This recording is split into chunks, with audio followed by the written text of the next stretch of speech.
Foreward. The subject of the Gentile times is a crucial one today for millions of persons. Christ employed that phrase on a single occasion as part of his response to his disciples' question about his future coming and the end of the age. In the centuries that followed, numerous interpretations and time applications of his expression have developed. While this book provides a remarkably broad view of the subject, it primarily focuses on one prominent interpretation, one that in a very real sense defines for millions of Jehovah's Witnesses the time in which they live, supplies what they consider a powerful criterion to judge what constitutes the good news of the kingdom, which Christ said would be preached, and acts for them as a touchstone for assessing the validity of any religious organization's claim to represent Christ and the interest of his kingdom. An unusual fact is that the foundation of this interpretation is a borrowed one, since, as the author documents, it originated nearly a half-century before their own religious organization began to appear on the world scene. Rarely has a single date played such a pervasive and defining role in a religion's theology as has the date focused on by this interpretation, the date of 1914. But there is a date behind that date, and without its support, 1914 is divested of its assigned significance. That prior date is 607 BCE, and it is the witness religion's linking of that date with a particular event, the overthrow of Jerusalem by Babylon, that lies at the crux of the problem.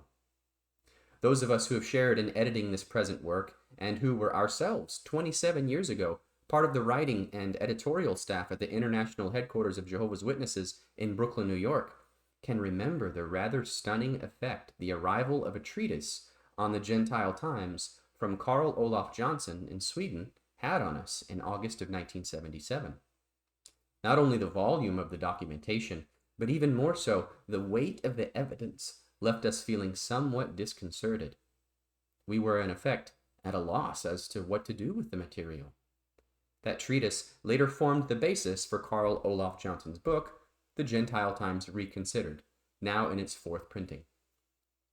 When we today read this book, we become the beneficiaries of more than 3 decades of thorough and careful research. Not just the immense amount of time, but also the means of access to the sources of information that made possible so intensive a study, are something very few of us would have at our disposal. The author has not only made use of such facilities as the British Museum, but also has had personal communication with and assistance from members of its staff, as also Assyriologists of various countries. The research takes us back some 2.5 millennia in the past. Many of us may think of those times as primitive, and it thus may come as a surprise to realize how advanced certain ancient peoples were, their writings covering not merely historical events and monarchical dynasties, but also dealing with dated business documents such as ledgers, contracts, inventories, bills of sale, promissory notes, deeds, and similar matters. Their understanding of astronomy, of the progressive and cyclical movements of the lunar, planetary, and stellar bodies, in an age unequipped with telescopes, is extraordinary.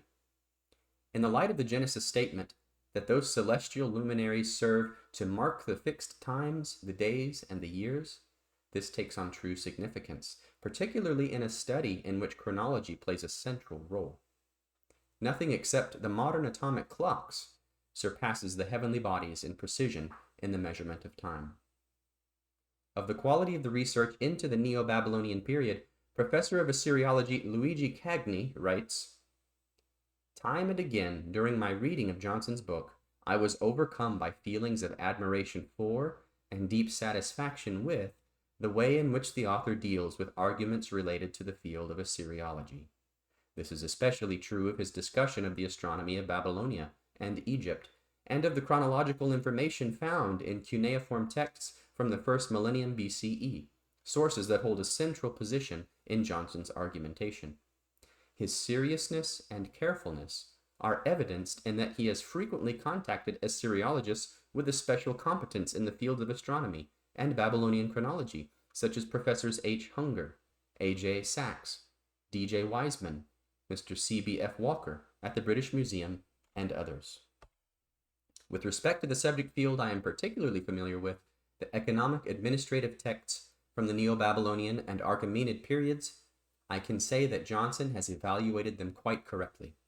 I put him to the test during the reading of the book.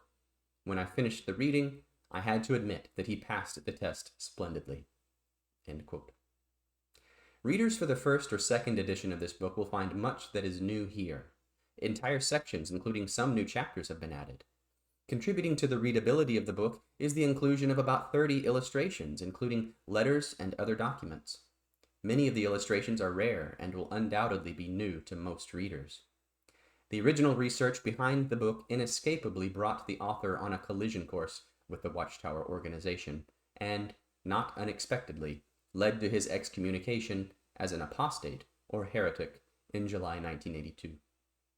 This dramatic story, not told in the first two editions, is now presented in the section of the introduction titled The Expulsion.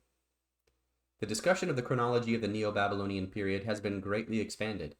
The 7 lines of evidence against the 607 BCE date presented in the first two editions have since been more than doubled. The evidence from astronomical texts forms a separate chapter. The burden of evidence presented in chapters 3 and 4 is indeed enormous, and reveals an insurmountable disharmony with and refutation of the chronology of the Watchtower Society for this ancient period. Despite the wealth of information from ancient secular sources, this book remains primarily biblical. In the chapter Biblical and Secular Chronology, it clears up a common and serious misconception as to how we arrive at a biblical chronology, as also the erroneous idea that a rejection of the Watchtower's 607 BCE date implies a placing of secular chronology as superior to such biblical chronology. We are confident that the reading of this unique book will aid many to gain not only a more accurate knowledge of the past, but also a more enlightened outlook regarding their own time and increased appreciation of the trustworthiness and historicity of the Scriptures. Signed, the editors.